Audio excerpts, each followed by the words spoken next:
New York is the city that never sleeps, and neither does Sal Licata. From Flushing in the Bronx to the Meadowlands in MSG, Sal sounds off on the biggest sports news of the day. Welcome to WFAN Daily with Sal Licata.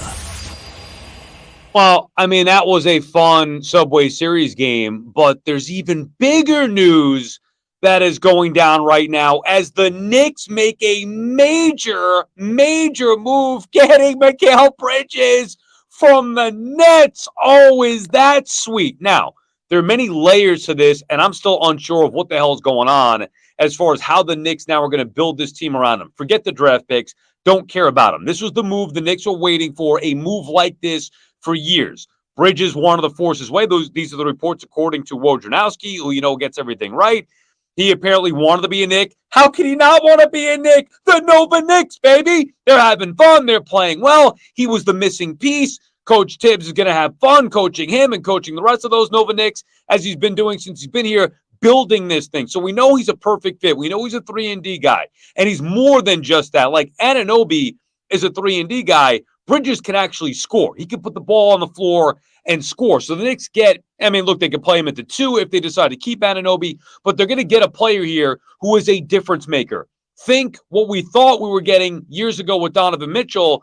That's what Bridges can be here for the Knicks. And maybe not to that level, although I do think it could be like that eventually. But he doesn't even have to be because they have Brunson as the superstar. Bridges is going to be that second legitimate scoring option. Then you could have Randall as a third scoring option. If they keep Anunoby, now you have 2 guys who could play excellent defense on the wing. So I just am unsure of if this means the end of Anunoby or if this means the Knicks are going to bring him back and then this is it. This is the team. I hope that that's the case. I hope they bring everything back outside of Hartenstein because it's not going to be, I don't think, financially possible to keep him or extend him to the deal that he wants. But this is the team that the Knicks have been looking to build here. So even with a Subway Series, which I'll get into in a second, but I got to get this Knicks news here, breaking news. As Judge hits the Grand Slam, I'm in the SNY newsroom. As Judge hits the Grand Slam, I'm trying to digest it and also understand that, well, the Mets will be fine anyway because the Yankees have nobody outside of Soto and Judge, and that's exactly what happened. So while Yankee fans in the newsroom were going nuts at the Grand Slam, I was trying to take it in, but also say, all right, they're going to be fine anyway. It's just annoying. But as that was happening, we're getting word of the Bridges trade, which I was like in disbelief that this is actually happening. So the biggest thing for me is going to be finding out what this means as far as Anunoby goes. And I know we'll probably find out maybe as we're talking here, more stuff is happening on Twitter and you find out the exact details. I would imagine that the Knicks are going to try to retain him and keep him with everybody else there. If not, I still think it's an upgrade over what they were, but it's still then not a complete championship team as of yet. Like, I'd rather Hartenstein walk, find a backup center who maybe could shoot, whatever. Honestly, just find a cheap backup center to go along with Mitch. And even if you had to, you play Randall at the 5. If you bring back Anunoby, you could have him, Bridges, Josh Hart, and then Brunson, however they want to work it. DiVincenzo. The Knicks would be extremely deep with this addition if it is in pairing with bringing Anunoby back. Again, I like it even if it means Anunoby leaves. I'd rather have Bridges than him, but it takes the Knicks to a legitimate championship level if it is in addition to bringing OG Anunoby back. This was the perfect fit. It is unbelievable the job that Leon Rose has done with the New York Knicks. Waiting, patience, discipline, smart moves, no bad contracts, good value guys, Randall, Brunson, drafting well, impact players, not afraid to make a big trade, RJ Barrett, Emmanuel quickly, making the pieces fit better, bringing in OG Anunoby, and now putting themselves in a position where they didn't go chase Donovan Mitchell. They didn't go chase Dame Lillard. Not that they weren't in on those guys or wouldn't have gotten those guys, but they didn't go over the top for those guys. Put themselves in a position to where the star, Mikal Bridges, wanted the Knicks. He forced his way here. He wanted us. Yes! Yes! This is perfect. This is a dream scenario. The Knicks are legitimate. Free agency hasn't even started yet. The Knicks are legitimate championship contenders if this is the final piece. Now, again, we'll see what happens with Anunoby. I'm assuming it means that the Knicks are factoring in keeping Anunoby and putting the finishing touches on what they believe to be a team that can be a legitimate championship contender. Now, for the Subway Series, much more on that tomorrow with BT. I can't wait. I was already texting him all fired up. I must admit, my first text, however, went to Evan Roberts, the Net fan Evan Roberts, who said there's no way the Nets could ever trade Bridges to the Knicks. Guess what, pal? It happened.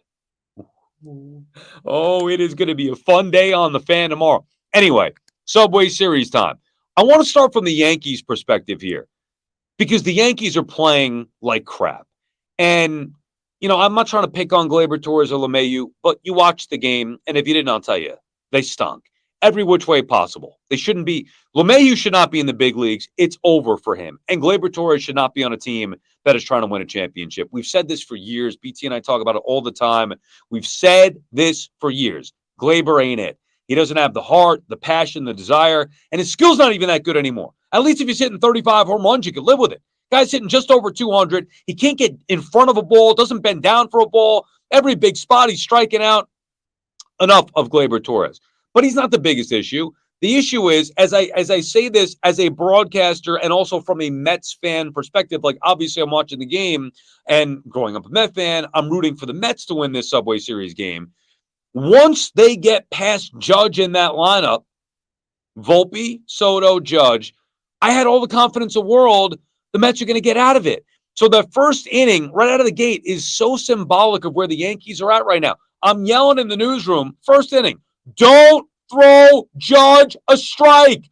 Don't. Peterson didn't. I mean, obviously he threw a couple of strikes there, but never gave in. Oh, he's got to come in. No, he doesn't have to. Walk him. Walk the bases loaded and go take your chances with the other guys. Verdugo was in a major funk. He's starting to come back down to earth. He's killing the Yankees. J.D. Davis.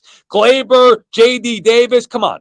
Are you surprised? So even after Judge hit the grand slam, and by the way, I have a major issue with the Mets pitching to him. I said it on the Fan this morning with BT. Even if the bases are loaded, do not throw Judge a strike. You've got to be out of your mind. What are you doing? I feel like the Mets, maybe Met fans, whatever. Met fans aren't the ones controlling this, but maybe the Mets aren't watching these games. What in the world makes you think you could throw Aaron Judge a fat pitch with the bases loaded? You're out of your mind. I don't care what the situation is. Walk him. You walk him there, you give up 1 run. Then you get the next guy out. You pitch to him there, you give up 4 runs. You can see it happening. If you watch the Yankees, you know Judge hammers everything in the strike zone. Don't roll the dice and think, oh, just put the ball in play. What's the worst that could happen? That is what the worst that could happen is. He's always going to make you pay. If you're, I don't care if it's the Mets, I don't care if it's the Orioles, I don't care who it is. If you Toronto coming up, if you pitch to Aaron Judge with the way the Yankees are right now, different story if Stan's behind him. Although even for me it wouldn't be. Different story if maybe Dominguez is there. Different story if Verdugo's going well. I still wouldn't pitch to him, but at least you can make a case. Right now, there is no case to be made. You cannot, under any circumstance, throw Aaron Judge a strike. Because if you do, it's the only way you could get beat. That's how bad the Yankees are going right now. It's a 2-man show. Soto and Judge. As for the Mets' perspective, an incredible performance right out of the gate. Going at Garrett Cole and hammering him. This Mets offense is legit. Brandon Nimmo, J.D. Martinez, Francisco Alvarez, you name it. I mean, how about Mark Vientos? I mean, I apologize to Grimace yesterday. Mark, I'm sorry. I didn't think you had it in you. I thought Vientos was a fringe major leaguer. Guess what? Mark Vientos, his bat's legit. Now, I'd like to see him do it for a full season, but how can you argue what he's done so far? This is not just some lucky rookie guy that's coming up to the majors and hitting a few fastballs. Mark Vientos has been a good hitter. He's been given his best opportunity so far, and he has proved himself. He's become a good major league hitter. And honestly, he's not even as bad at third base as I thought it would be. Still a little shaky on the throws, and ultimately you'd want better defensively. But Mark Vientos is earning his way in the big leagues right now. Even Jeff McNeil got a couple of hits. Harrison Bader going deep against his former team, hitting the ball hard. Peterson battling. The Mets bullpen figuring out a way to get through it even without Diaz. The Mets are playing much, much, much better baseball than anything we saw from this team in the early part of the season. I'm shocked that they were able to turn it around, period. I'm even more shocked that they were able to turn it around this quickly. And now they're within one game of 500. How sweet would it be to sweep the Yankees and get back to 500 and then take off from there and go chase down the Braves for the top wild card spot? Sounds nuts? I don't think it is at this point. I think it's realistic. Two teams coming into the series, going in different directions. That stayed true to form in game one. It'll be a big, big game tomorrow for the Yankees. They need Heel to bounce back, and they need to make sure they avoid further embarrassment and getting swept by the Mets. All right, that does it for us on this edition of the WFAN Daily. Bridges is a Nick.